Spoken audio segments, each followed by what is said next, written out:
I feel a little bad for the kit buyers because I didn't have a lot of time to go through physical options for them and give them recommendations.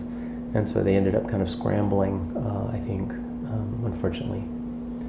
And this one Greta came up with, and I think it's a pretty good setup for you to try first when you're just, trying to see what's new with what's going on and stuff, and you just want something, a little more familiar for the antennas.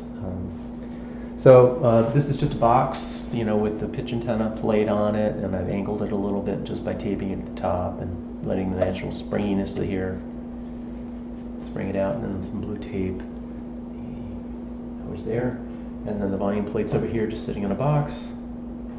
And so you go around back here, and it's on got the pitch box just propped up on another box here, and that's kind of all there is to that. And then I got another box in here just keeping the pitch box from tipping over. So it's just I think it's a really nice arrangement to have. It plays very comfortably for me. I'm used to, I guess, this sort of thing maybe more than other people are, but I can stand at it.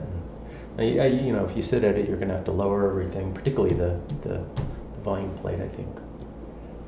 But it's, I can hold my arms kind of parallel to the floor. Both of my arms are parallel to the floor, and it feels pretty comfortable to play. So I just wanted to thank you, Greta. And I think Vincent's using this sort of setup too.